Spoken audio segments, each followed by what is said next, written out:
ready? You betcha. Okay.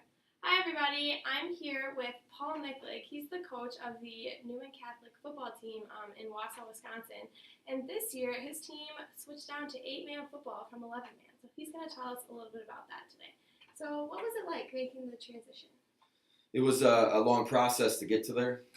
We started back in November, and 13 months ago, I probably wouldn't think that we'd be in the situation where we're playing 8-man, and we finished up our first year. But for the safety of the kids, number one, and for the program with our school numbers, we had to make a decision on what we wanted to do.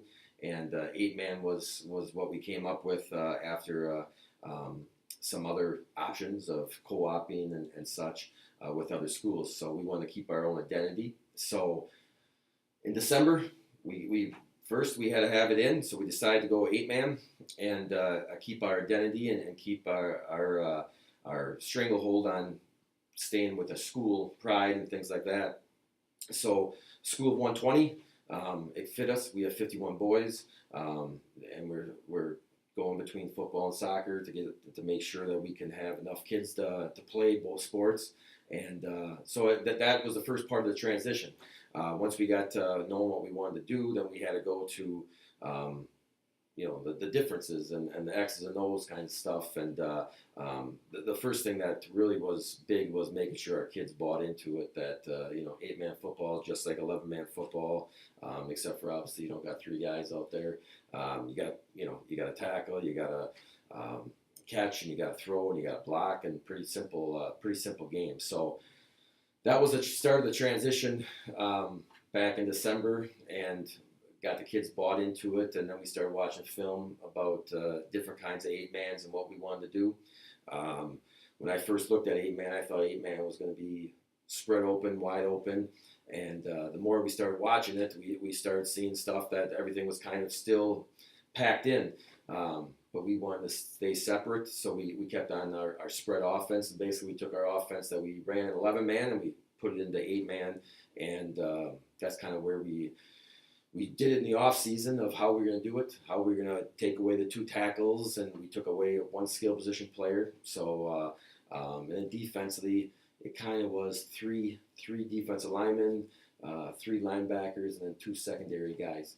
And that's kind of what we went into the off season, how we were going to do it. But a lot of film work, a lot of different things of special teams. We were going to kick. We were going to be able to kick. The field's shorter.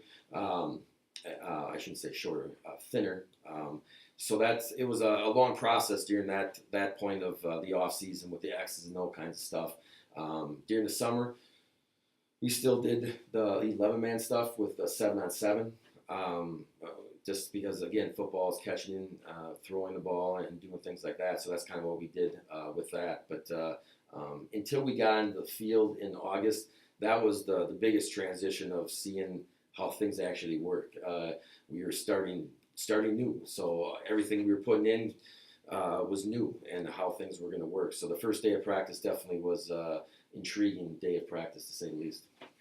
So how did your players react when you told them you were going to 8-man from 11-man? We didn't really give them an option. And that's the only way that we could have. There's programs in the state of Wisconsin that folded.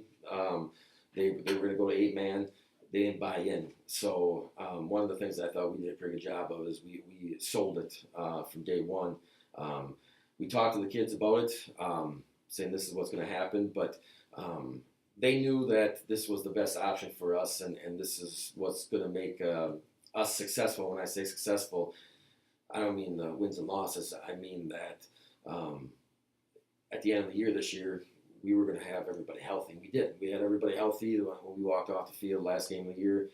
Everybody was healthy, and that's number one. The injury factor, the health of our students. That's what we wanted to do, and I thought we did that. And the kids bought into it from day one, and that was the big factor. I mean, I see a lot of schools, they're not buying into it, but schools our size, I think there's under 130 in the state of Wisconsin. There's only like 4.8% that play 11-man anymore. It's just not going to by themselves. They either co-op, or they are 8-man, or they don't have football. So that's the way to keep a football program going with the enrollment that we have, and with concussions and things like that going on. They knew that this is what we had to do.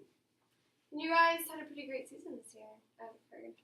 Yes, it worked out. Obviously, our team was made for 8-man. To be honest with you, and to run our offense. Basically, from day one, we said we were going to throw to everybody but the center, and we did. And that's so we got everybody involved. Our linemen, our 3 linemen, 2 of them probably weren't really linemen. To be honest with you, they blocked well, but they weren't your typical, big, strong guys that they were, 160, 70 pounds, and they could run. They had some speed, and they played running back before, actually, in our offense, but we need somebody to be able to block. And we picked up a quarterback that could really throw the ball. He didn't go out last year, and who knows if he would have went out for your 11-man this year, but the 8-man he felt more comfortable with, and we could fling the ball around, and we were balanced actually going into our championship game. You want to say, I think we had 24 touchdowns rushing, 24 passing, and we were only like 30 yards off. It was like 17 or 8 yards off, 1780 to like 1772 when we were balanced. So we got a lot of kids involved, and our guys this particular team was made for 8-man. So the winning was added plus, and really you walked around the school. You could feel it. People say if you go to different schools, probably even more south, Texas and Florida and those stuff, the football season can really set the tone for the school year for high schools. And not that athletics is number one. That's not what I'm saying. It's just the beat of the tempo of the school, a little more enjoyment walking through the building. And I felt that this year with us winning. All right, Coach. Thank you so much for taking the time to talk with us, and congrats on your undefeated season. Thank you, Caitlin.